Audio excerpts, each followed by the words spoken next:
మన private teachers Guntur district private teachers schools and association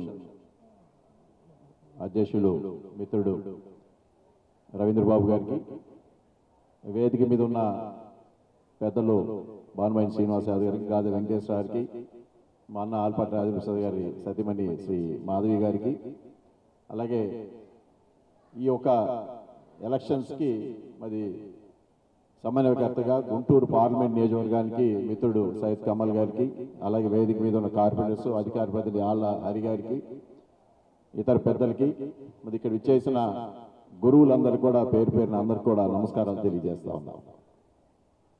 ఈరోజు ఏదైతే మనందరం కూడా సమావేశం రేపు 27 తారీఖు జరగబోయే పట్టభద్రుల ఎలక్షన్స్ కోసం మనం సమావేశం ఏర్పాటు చేయడం జరిగింది. పెద్దలందరూ కూడా చాలా విషయాలు చెప్పారు మీకు. వాస్తవానికి ప్రైవేట్ టీచర్స్ మీరందరూ కూడా ఏదైతే ఇబ్బందులు పడతా ఉన్నారో ఇప్పుడు అనిల్ గారు కూడా చెప్పారు. వెల్ఫేర్ ఫండ్ గురించి కానీ, లేకపోతే ఇన్సూరెన్స్ అండ్ హెల్త్ కార్డ్స్ గురించి కానీ, లేదా ఇతర ఏ సమస్యలు ఉన్నా సరే, ఎందుకంటే ఇవాళ రేపటి బాలుని తీర్చిదిద్దే మీరు ఎన్నో సమస్యలు ఎదుర్కొంటా ఉన్నారు. అవన్నీ కూడా చిన్న చిన్న సమస్యలు. ఈ సమస్యలు కూడా ఇవాళ మరి ఆల్పాటి రాజేంద్ర ప్రసాద్ గారి దృష్టికి తీసుకెళ్ళడానికి మేము అందరం కూడా కృషి చేస్తాం. ఎందుకంటే ఆయన కూడా ఒక ప్రైవేట్ సంస్థ నడుపుతా ఉన్నారు, NRI colleges, institution, schools and colleges. So ఆయన కూడా ఇవన్నీ కూడా కాబట్టి ఇవన్నీ కూడా ఆయన అవగాహన తీసుకొచ్చి రేపు ఆయన ఎన్నికవుతారు, దాంట్లో ఎటువంటి సందేహం లేదు. అత్యధిక మెజార్టీతో ఆల్పాటి రాజేంద్ర ప్రసాద్ ఈ యొక్క ఎమ్మెల్సీగా, పట్టభద్రుల ఎమ్మెల్సీగా అత్యధిక మెజార్టీతో ఈ 2 జిల్లాల నుంచి ఎన్నికకపోతున్నారు, దాంట్లో ఎటువంటి సందేహం లేదు. కానీ మీ ముందు మేము ఎందుకు చెప్తా ఉన్నాం అంటే రేపు ఆయన ఎన్నిక అయిన తర్వాత మీ యొక్క సమస్యలు జనసేన పార్టీ తరఫున వారి ముందు ఉంచి తప్పకుండా మీకున్న ఏదైతే సమస్యలున్నాయో ఇన్సూరెన్స్ అండ్ వెల్ఫేర్ ఫండ్ కోసం మేము సాయశక్తుల జనసేన పార్టీ తరఫున మేము కృషి చేస్తామని చెప్పి ఈ సందర్భంగా మీ అందరు కూడా తెలియజేస్తా ఉన్నాం. ఎందుకంటే గత ప్రభుత్వం మీరు చూశారు, ఎక్కడ కూడా ప్రజా సమస్యలు కానీ ప్రజల యొక్క అవసరాలను కూడా ఎక్కడ కూడా తీర్చిదిద్దే ప్రయత్నం చేయలే. నేను కూడా గుడిజ దాంట్లో ఉన్న ఒక మెంబర్గా అది తెలుసుకొని నేను బయటికి రావడం కూడా జరిగింది.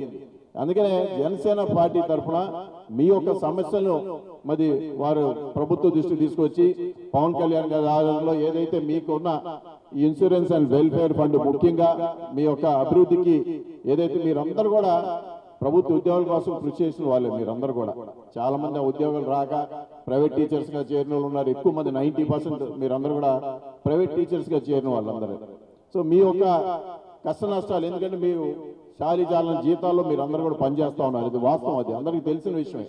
సో ఇవన్నీ కూడా ఏదైతే మీ యొక్క అభివృద్ధి కోసం జనసేన పార్టీ ముందు తీసుకొని మీ అందరికీ అభివృద్ధి కోసం కృషి చేస్తుందని చెప్పి తెలియజేసుకుంటూ ఈ సమావేశానికి వచ్చిన మీరందరూ కూడా పేరు పేరున నమస్కారాలు తెలియజేసుకుంటాను.